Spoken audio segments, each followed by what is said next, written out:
പമ്പുകളെക്കുറിച്ചുള്ള കൂടുതൽ അറിവിനായി Thundathil ട്രേഡേഴ്സിൻ്റെ channel subscribe ചെയ്യുക. നമസ്കാരം, ഞാൻ എൽദോസ്. തുണ്ടത്തിൽ ട്രേഡേഴ്സിൻ്റെ മറ്റൊരു വീഡിയോയിലേക്ക് എല്ലാവർക്കും സ്വാഗതം. നമ്മുടെ ഇന്നത്തെ വീഡിയോ നമ്മുടെ ഈ സൈഡിലിരിക്കുന്ന രണ്ട് ചെറിയ പമ്പുകളെ കുറിച്ചാണ്. വലിപ്പത്തിൽ ചെറുതാണെങ്കിലും പെർഫോമൻസിൽ ഭീകരന്മാരെന്ന് വിശേഷിപ്പിക്കാവുന്ന രണ്ട് പമ്പുകളാണിത്. അപ്പോൾ ഇത് എന്ത് പർപ്പസിനാണ് ഉപയോഗിക്കുക, എന്താണ് ഇതിൻ്റെ ഒരു സ്കോപ്പ്, മെയിനായിട്ട് ഉപയോഗിക്കാൻ പറ്റുന്ന പർപ്പസും കാര്യങ്ങളും, ഇതിൻ്റെ മെറ്റീരിയൽ ഓഫ് കൺസ്ട്രക്ഷൻ, അങ്ങനെ കുറച്ച് ഡീറ്റെയിലുകൾ സംബന്ധിക്കുന്നതാണ് ഇന്നത്തെ വീഡിയോ. വീഡിയോ തുടങ്ങുന്നതിന് മുമ്പ് നമുക്ക് സ്ഥിരമായിട്ട് കമൻ്റ് ഇടുന്ന 2-3 പേരുണ്ട്. അവരോടൊരു താങ്ക്സ് പറഞ്ഞിട്ട് തുടങ്ങാമെന്ന് വിചാരിക്കുന്നു. ഒരു റഷീദ് കേച്ചേരി എന്ന് പറഞ്ഞ ഒക്കെയുണ്ട്. ആളിത് കാണുന്നുണ്ടെങ്കിൽ ഭയങ്കര രസകരമായിട്ടുള്ള കമൻറ്റുകൾ ഇടുന്ന ഒരാളാണ്. ഞാൻ കമൻറ്റുകളൊക്കെ സ്ഥിരമായിട്ട് വായിക്കുന്നുണ്ട്. അതേപോലെ കുറേ പേര് കമൻ്റ് ഇടുന്നുണ്ട്. സ്ഥിരമായിട്ട് കമൻ്റ് ഇടുന്ന 1-2 പേരുടെ പേര് മാത്രമാണ് ഞാൻ മെൻഷൻ ചെയ്യുന്നുള്ളൂ കേട്ടോ. വാസു MC എന്ന് പറഞ്ഞ ഒരാളുണ്ട്. അതേപോലെ അഭിലാഷ് കരിക്കാട്. ഇവരൊക്കെ സ്ഥിരമായിട്ട് നമ്മുടെ വീഡിയോയിൽ കമൻറ്റുകൾ ഇടുന്നവരാണ്. അപ്പോൾ അവർക്ക് ഒരു ചാനലിനെ സംബന്ധിച്ച് നിങ്ങൾ തരുന്ന സപ്പോർട്ട് തന്നെയാണ് ചാനലിൻ്റെ വളർച്ച. അപ്പോൾ നിങ്ങളുടെ സപ്പോർട്ടിന് വലിയൊരു താങ്ക്സ് പറയുന്നു. അപ്പോൾ നമ്മുടെ ഇന്നത്തെ വീഡിയോയിലേക്ക് കിടക്കാം. അപ്പോൾ ഈ പമ്പുകൾ എന്ത് പർപ്പസിനാണ് ഉപയോഗിക്കുക എന്ന് നമുക്ക് ആദ്യം നോക്കാം. ഇതിൻ്റെ പേര് കൺസ്ട്രക്ഷൻ ഡീവാട്ടറിംഗ് പമ്പ് എന്നാണ്. അതായത് ഇതിൻ്റെ പേര് സൂചിപ്പിക്കുന്നത് പോലെ തന്നെ കൺസ്ട്രക്ഷൻ സൈറ്റുകളിലാണ് ഇത് മെയിനായിട്ട് യൂസ് ചെയ്യുക. അപ്പോൾ കൺസ്ട്രക്ഷൻ സൈറ്റുകളിൽ യൂസ് ചെയ്യാൻ പറ്റിയ വേറെ പമ്പുകളില്ലേ എന്ന് ചോദിക്കുന്നവരോട് വേറെ പമ്പുകളുണ്ട്. പക്ഷേ ഈ ഒരു പ്രത്യേക സെഗ്മെൻറ്റിലേക്ക് മാത്രമായി ഇതിന് വളരെ പ്രത്യേകതയുള്ളൊരു പമ്പാണ്. ഇങ്ങനൊരു പമ്പ് ഞാൻ വേറെ ഒരു കമ്പനിക്കും കണ്ടിട്ടില്ല. ഇത് പറയാൻ മറന്നുപോയൊരു കാര്യമാണ്. ഇത് ടെക്സ്മോയുടെ അക്വാടെക്സ് എന്ന് പറഞ്ഞ ബ്രാൻഡിലാണ് ഇത് വരിക.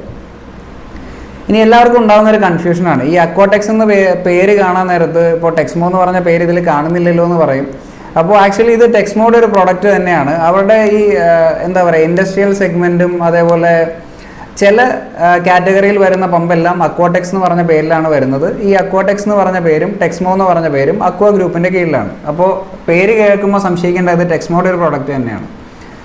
അപ്പോൾ ഞാൻ പറഞ്ഞു വന്ന ഇതിൻ്റെ പേര് സൂചിപ്പിക്കുന്നത് പോലെ തന്നെ മെയിനായിട്ട് ഇത് കൺസ്ട്രക്ഷൻ സൈറ്റുകളിലേക്കാണ് ഉപയോഗിക്കുക. അപ്പോൾ എന്താണ് ഈ കൺസ്ട്രക്ഷൻ സൈറ്റുകൾക്ക് നമ്മൾ നോർമലായിട്ട് ഉപയോഗിക്കുന്ന ഡീവാട്ടറിംഗ് പമ്പോ സീവേജ് പമ്പുകളൊക്കെ ഉപയോഗിച്ചാലുള്ള കുഴപ്പം, അത് നമുക്ക് ആദ്യം നോക്കിയിട്ട് നമ്മുടെ ഈ പമ്പുകളുടെ സ്പെഷ്യാലിറ്റിയിലേക്ക് കിടക്കാം. അപ്പോൾ ആദ്യമായിട്ട് ഈ പമ്പുകൾക്കെല്ലാം വരുന്ന ഒരു ലിമിറ്റേഷൻ അല്ലെങ്കിൽ ഒരു പ്രശ്നം എന്ന് പറഞ്ഞു കഴിഞ്ഞാൽ മണലിൻ്റെ അംശമാണ്. മണൽ അല്ലെങ്കിൽ ക്ലേ പോലെയുള്ള സാധനങ്ങളുടെ പ്രസൻസ് ഉണ്ടെങ്കിൽ ഏറ്റവും ബാധിക്കുക പമ്പിനെയും ഇംപെല്ലറിനെയും അതിൻ്റെ സീലിനെയുമാണ്. അപ്പോൾ ഈ 3 കാര്യങ്ങളും, ഈ മണലുള്ള വെള്ളം പമ്പ് ചെയ്യാൻ നേരത്ത് അതിൻ്റെ സീല് പെട്ടെന്ന് പോവും, ഇംപെല്ലർ പെട്ടെന്ന് തേയ്മാനം വരും, അതേപോലെ പമ്പ് കേസിങ് കാസ്റ്റേൺ ആയതുകൊണ്ട് കുറച്ചൊക്കെ നിൽക്കും. ചില അലൂമിനിയം കേസിങ്ങുള്ള പമ്പുകൾ വരുന്നുണ്ട്, അതിൻ്റെയൊക്കെ പമ്പ് സൈഡ് പെട്ടെന്ന് തേഞ്ഞ് തീർന്നു പോകും. ഞാൻ പറഞ്ഞ പോലെ ഈ മോട്ടറിനെ സംബന്ധിച്ച് അല്ലെങ്കിൽ പമ്പിനെ സംബന്ധിച്ച് ഈ മണൽ എന്ന് പറഞ്ഞ ഒരു സബ്സ്റ്റൻസ് എപ്പോഴും ഒരു വില്ലൻ തന്നെയാണ്. അപ്പോൾ അതിനെ കൈകാര്യം ചെയ്യാൻ പറ്റിയ 2 പമ്പുകളാണ് ഇന്ന് നമ്മുടെ അടുത്തുള്ളത്. അപ്പോൾ ഇത് എന്തുകൊണ്ടാണ് ഈ മണലിനെ കൈകാര്യം ചെയ്യാൻ പറ്റുന്നത്? അത് ഇതിൻ്റെ മെറ്റീരിയൽ ഓഫ് കൺസ്ട്രക്ഷൻ തന്നെയാണ് ഇതിൻ്റെ പ്രത്യേകത. അപ്പോൾ അതിനെക്കുറിച്ചുള്ള ഡീറ്റെയിലുകളിലേക്ക് നമുക്ക് കിടക്കാം. അപ്പോൾ ഇതിൻ്റെ മെറ്റീരിയൽ ഓഫ് കൺസ്ട്രക്ഷൻ നോക്കുകയാണെങ്കിൽ ഇതിൻ്റെ ഈ മോട്ടർ കേസിങ് വരുന്നത് അലൂമിനിയത്തിൻ്റെ ഒരു അലോയാണ്. അതേപോലെ പമ്പിൻ്റെ കേസിങ് നോക്കുകയാണെങ്കിൽ കാസ്റ്റേൺ ആണ്. താഴെ വന്നിരിക്കുന്ന സ്റ്റാൻഡ് PVCയുടെ ഒരു മെറ്റീരിയലാണ്, പ്ലാസ്റ്റിക്കിൻ്റെ തന്നെ ഒരു മെറ്റീരിയലാണ്. ഇനി ഇതിൻ്റെ ഏറ്റവും വലിയ പ്രത്യേകത, നമ്മളിപ്പോൾ ഈ യാതൊരു പമ്പുകളിലും വേറെ ഒരു പമ്പുകളിലും ഇല്ലാത്ത ഇതിൻ്റെ ഏറ്റവും വലിയ പ്രത്യേകത ഇതിൻ്റെ ഇംപെല്ലറാണ്. യുറീത്ത റബ്ബർ എന്ന് പറഞ്ഞ ഒരു റബ്ബറിൻ്റെ മെറ്റീരിയൽ വെച്ച് ഫ്ലെക്സിബിൾ ആയിട്ടുള്ള ഒരു ഇംപെല്ലർ ടൈപ്പാണ് ഇതിൽ യൂസ് ചെയ്തിരിക്കുന്നത്. ഞാൻ അതിൻ്റെ ഇംപെല്ലർ നിങ്ങൾക്ക് ഈ വീഡിയോയിൽ കാണിച്ചു തരാം.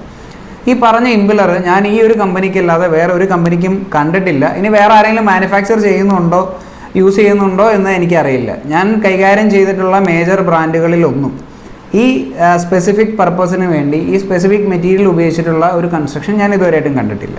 ഇനി ഇതിൻ്റെ അടുത്ത പ്രത്യേകത ഇതിൻ്റെ സീല് തന്നെയാണ്. ഇതിൻ്റെ സീല് സിലിക്കൺ കാർബൈഡ് എന്ന് പറഞ്ഞൊരു മെറ്റീരിയൽ കൊണ്ടാണ് മാനുഫാക്ചർ ചെയ്തിരിക്കുന്നത്. ഇനി ഇതിൻ്റെ സാധാരണ ഡീവാട്ടറിംഗ് പമ്പുകൾ പോലെ തന്നെയാണ്. ഇതിൽ വെള്ളം ഫില്ല് ചെയ്യേണ്ട ആവശ്യമില്ല. അതേപോലെ ഇതിന് ചെറിയൊരു ഓയിൽ ചേമ്പർ ഉണ്ട്. ഇതിൻ്റെ സീല് ഈ ഓയിൽ ചേമ്പറിലാണ് കിടക്കുന്നത്. അപ്പോൾ അതിന് ഭയങ്കര ലാസ്റ്റിംഗ് ആയിരിക്കും. അപ്പോൾ ഇനി സാധാരണ ഞാൻ പറഞ്ഞ ഈ ഡീവാട്ടറിംഗ് പമ്പുകൾ അല്ലെങ്കിൽ സീവേജ് പമ്പുകൾ, സ്ലഡ്ജ് പമ്പുകളിനെ സംബന്ധിച്ച് ഇതിൻ്റെ പ്രത്യേകത ഞാനിപ്പോൾ പറഞ്ഞത് തന്നെയാണ്.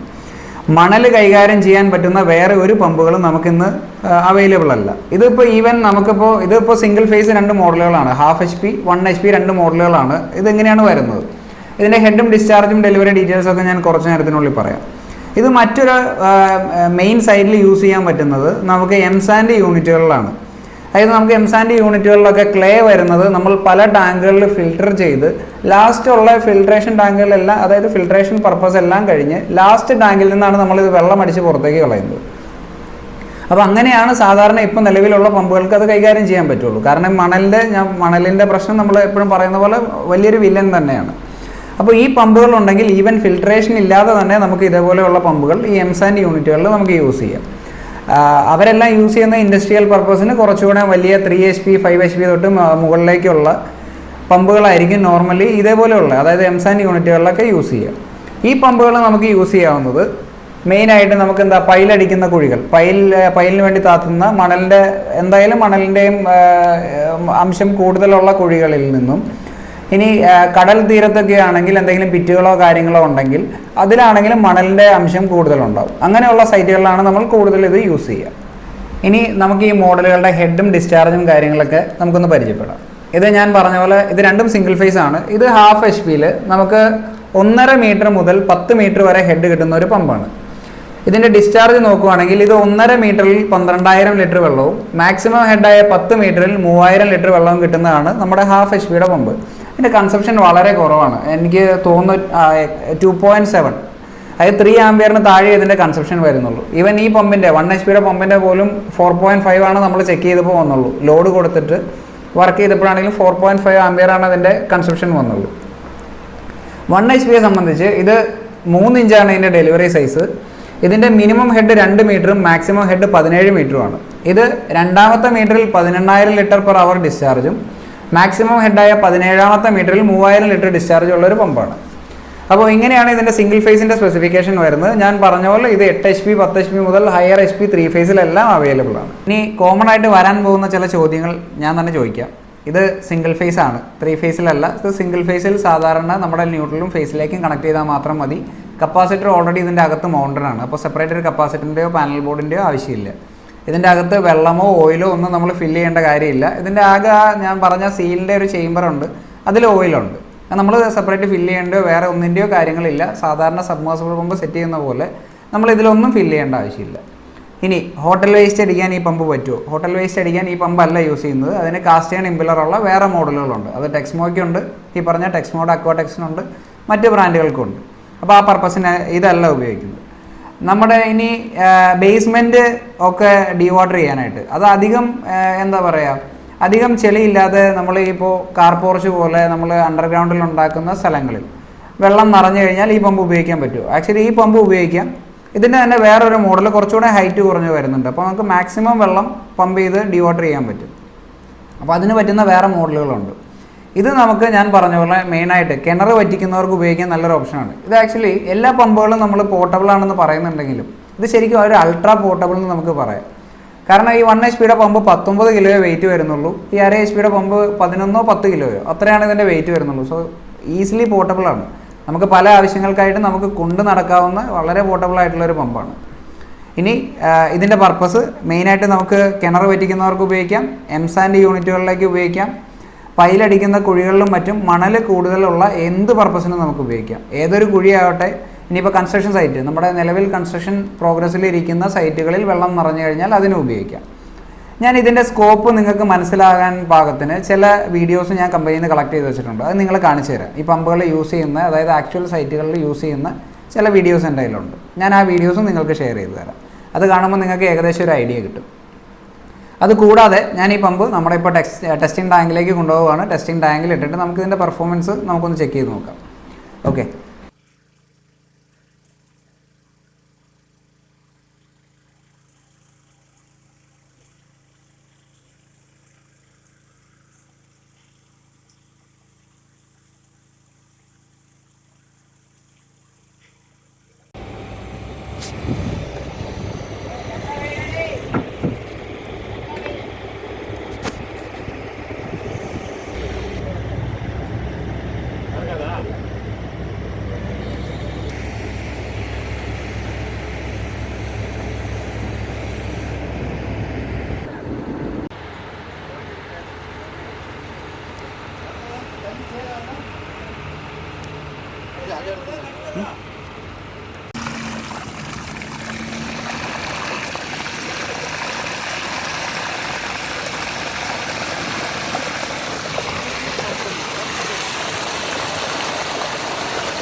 അപ്പോൾ തുണ്ടത്തിൽ ട്രേഡേഴ്സിൻ്റെ ഇന്നത്തെ വീഡിയോ നിങ്ങൾക്ക് എല്ലാവർക്കും ഇഷ്ടപ്പെട്ടു എന്ന് കരുതുന്നു.